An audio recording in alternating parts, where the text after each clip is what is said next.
Custo de vida, emprego e desemprego, cesta básica, tarifas públicas, salário mínimo. Agora, na Brasil Atual, a análise do DIEESE. E nós vamos fazer contato agora com o diretor técnico do DIEESE, Fausto Augusto Júnior. Bom dia, Fausto. Bom dia, Glauco. Bom dia a todos. Fausto, nas últimas semanas, 8 das principais montadoras do país anunciaram a paralisação das suas atividades no momento crítico da pandemia.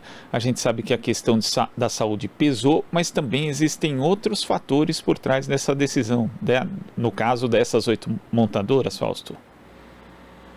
Bem, Glauco, acho que nesse atual momento a principal questão, independente de todas elas, é a questão da pandemia. A pandemia hoje está colocada como um enorme problema de saúde pública. Os sindicatos vêm pressionando e as montadoras vêm aderindo à ideia de parar suas atividades por um período, como a gente viu ali no começo do ano, lá para março e abril do ano passado. Isso foi uma atuação importante naquele momento e agora, apesar de todo o drama que a gente vive em relação ao posicionamento do governo, é um caminho importante para a proteção dos próprios funcionários. Agora, é claro que a gente sabe que o que está acontecendo também no setor automotivo é que há uma reprogramação de toda a sua produção para 2021. Imaginava-se que 2021 seria diferente, que a questão da pandemia estaria superada, que o mercado voltaria a patamares maiores do que a gente assistiu em 2020, principalmente, que o mercado chegou um pouco mais de 2 milhões de automóveis, ou seja, metade do que foi o pico aí de produção do setor, e agora apresenta-se 2021 com muita dificuldade. A perda de controle da pandemia, de certo modo, vai alterar e já alterou as previsões de mercado também para esse ano, reduzindo drasticamente, muito provavelmente, o nível de vendas. Na outra ponta, a gente sabe também que há problemas de fornecimento na cadeia. Uma série de elos da cadeia estão quebrados, você está com problemas de recebimento de peças, em especial vinculados ali os eletroeletrônicos, né, as vinculadas às placas, etc., e que por algum motivo não está chegando aqui no Brasil. Eu sempre insisto que nós temos que olhar com bastante atenção as cadeias de fornecimento, porque neste momento de pandemia se alastrando pelo mundo, e o Brasil sendo o foco, o principal país aí de contaminados, coloca em questão boa parte do que nós chamamos tanto do ponto de vista de colocar produtos para fora, como de trazer produtos para dentro. Isso coloca alguns dilemas e acende um alerta para entender o que está acontecendo nesse momento, em que falta de componentes estão se acelerando. Agora, não só o caso das montadoras, mas da economia em geral também, clamam aí pela necessidade do auxílio emergencial, que já vem sendo discutido, inclusive governadores pediram que o auxílio fosse majorado, né, que voltasse a ter o valor de R$600, mas também programa de preservação de empregos, Fausto, porque isso foi adotado no ano passado, depois foi abandonado e não existe mais nada nesse sentido. Também seria importante ter algum tipo de política pública para a preservação dos empregos nesse momento da pandemia.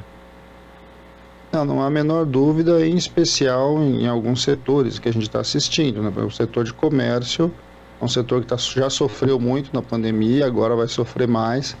Conjunto de algumas categorias vinculadas ao setor de hotelaria, todo o setor de aviação, setor aí de turismo, enfim, existe uma série de setores que poderiam se utilizar de novas formas e formas que já foram implementadas para tentar preservar o emprego. O governo até agora, ele tem dito que irá retornar o chamado BEM, lá, que foi o programa montado naquele momento, mas o anúncio ainda não saiu.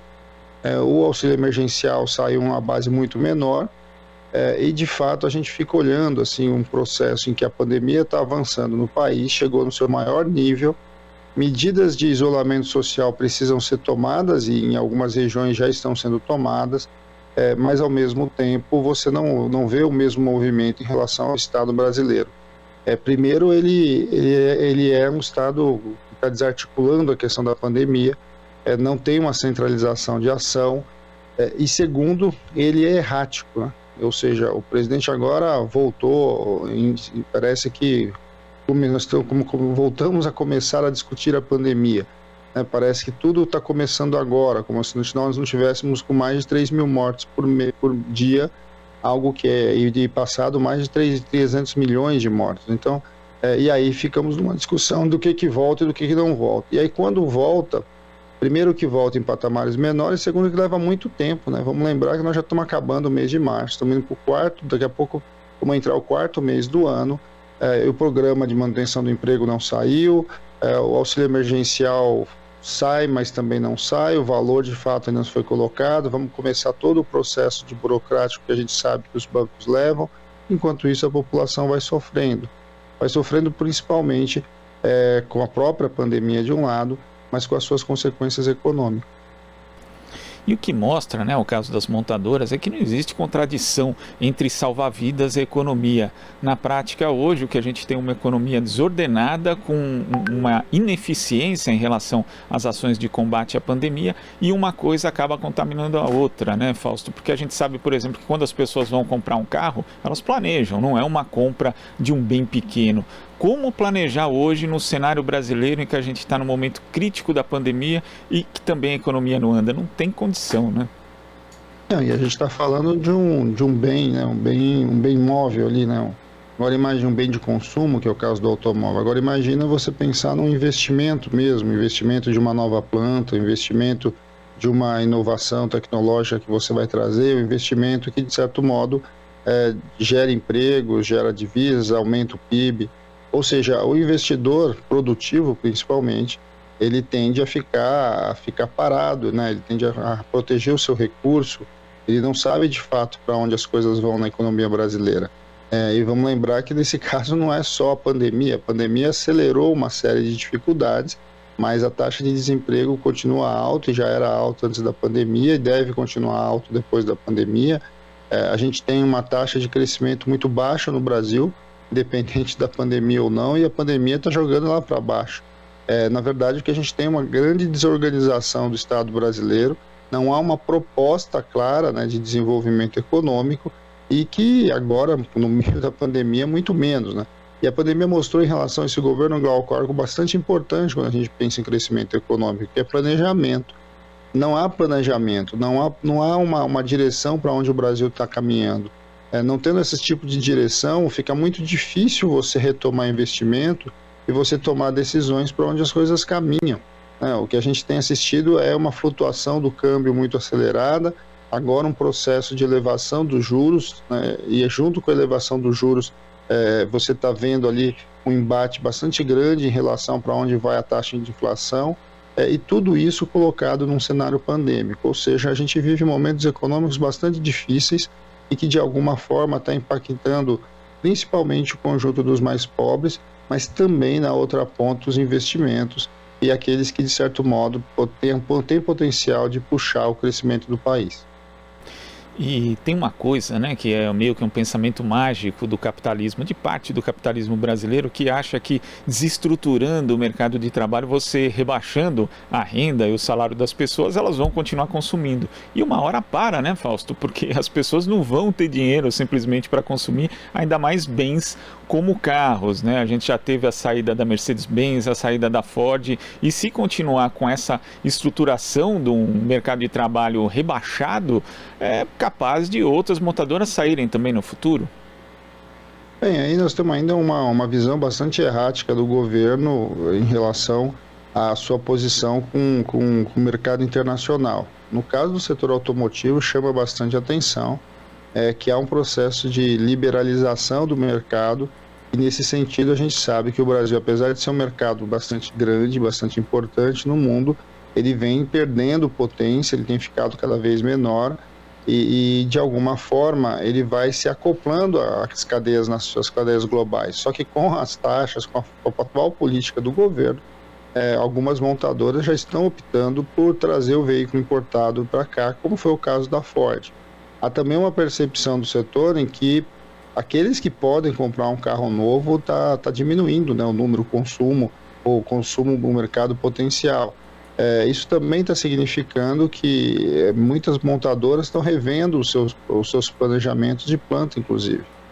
Algumas vão fechar parte da sua produção, outras podem fechar a sua produção inteira e passar a importar bens de maior valor agregado. A figura do carro popular aqui no Brasil, Glauco, é uma figura que está deixando de existir. Deixando de existir porque o carro está ficando cada vez mais caro de um lado, e na outra ponta porque aqueles que podem de fato comprar um carro zero é cada vez menor.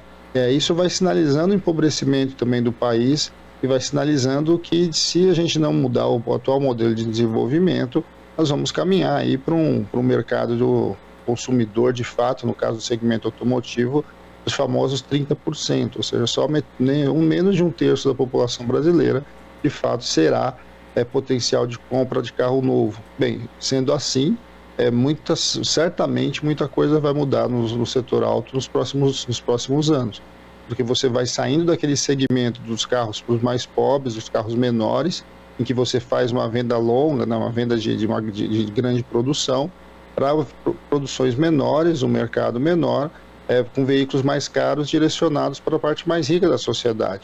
E aparentemente essa é a proposta desse governo com relação a para onde nós vamos do ponto de vista do mercado consumidor. Uma massa muito grande de trabalhadores e brasileiros muito pobres e um percentual muito pequeno que enriquece cada vez mais. Tá certo, Fausto. Muito obrigado pela sua participação aqui no Jornal Brasil Atual. Um ótimo início de semana e até mais. Até a próxima. Bom dia a todos novamente. Bom dia. Conversamos aqui com o diretor técnico do Diese, Fausto Augusto Júnior.